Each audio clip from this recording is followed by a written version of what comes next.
మన భారతదేశంలోనే ఒక అత్యంతమైన రోజుగా మనము పరిగణన తీసుకోవాల్సిన అవసరం ఉంది. ఇదేవిధంగా మన భారత గణతంత్ర దినోత్సవం అంటే మన యొక్క రాజ్యాంగ దినోత్సవంగా మనము జరుపుకుంటాము. మన ఎన్నో మంది మేధావులు, ఎంతోమంది మహనీయులు, డాక్టర్ బాబాసాహెబ్ అంబేద్కర్ గారు వారి యొక్క కృషి వలనే మన భారతదేశం ఈ యొక్క రాజ్యాంగం పైన నడుస్తుందనే విషయం ప్రతి ఒక్కరు గుర్తుపెట్టుకోవాల్సిన అవసరం ఉంది. మనము ఎన్నో దేశాలు చూస్తున్నాం, ఎన్నో చోట్లు చూస్తున్నాం. ప్రతి దేశాల్లో సైనిక వ్యతిరేక కార్యక్రమాలు జరుగుతున్నాయి. వాళ్ళ దేశాల మీద వాళ్ళే దండయాత్రలు చేసుకుంటున్నారు. ఎందుకంటే వాళ్ళ రాజ్యాంగం ఒకటి పటిష్టంగా లేకుండా పోయింది.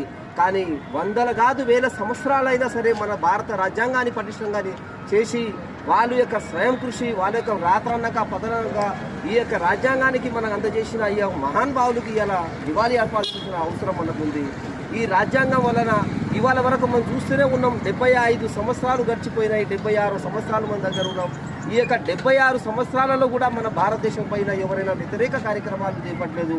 ఎందుకంటే మనకు భారతదేశంలో ఇంత పటిష్టమైన రాజ్యాంగాన్ని మనకు అందజేసిన డాక్టర్ బిఆర్ అంబేద్కర్ వారి యొక్క బృందాన్ని, మరియు వారితో పాటు మన సర్దార్ వల్లభాయ్ పటేల్ చైర్మన్గా ఉన్న వారు ఇంతమంది బృందాలతో వాళ్ళు ఏకదాటిగా కుటుంబాన్ని వదిలేసి కూడా దేశ రక్షణకై, దేశ సంరక్షణకై మనకు దశ నిదర్శన చేసి మన ప్రజలు ఏ విధంగా ఉండాలి, ఏ విధంగా మనం ఎదగాలి, ఈ యొక్క సమాజంలో మనం ఎట్లా ముంగడు సాగాలనేది మన పిల్లలకైనా భావి తరాలకైనా దేశభక్తి ఏ విధంగా పైపొందించాలనే విషయం పైన మనకు అందజేసిన ఈ యొక్క మహానుభావులకు మనం నివాళి అర్పిస్తూ ఈ యొక్క గణతంత్ర దినోత్సవానికి కాన్స్టిట్యూషన్ డేగా మరియు రాజ్యాంగ దినంగా మనము ముంగడు అందరూ జరుపుకుంటున్నందుకు ఇక్కడ వచ్చిన పెద్దలందరికీ మరియు అవకాశం ఇచ్చిన పెద్దలందరికీ కూడా నేను ధన్యవాదాలు తెలియజేస్తూ, ఇంకో విషయం ఏంటంటే ఇవాళ మనం చూస్తూనే ఉన్నాం, భారతదేశంలో రాజ్యాంగ పరంగా మనం ఎన్నో పనులను అనుభవిస్తున్నాం.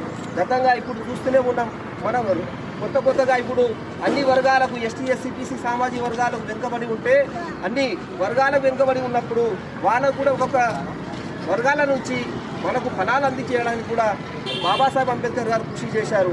అదేవిధంగా ఓసీ వర్గాల్లో కూడా ఈడబ్ల్యూఎస్ ప్రక్రియని కూడా బాబాసాహెబ్ అంబేద్కర్ గారు పొందుపరిచారు.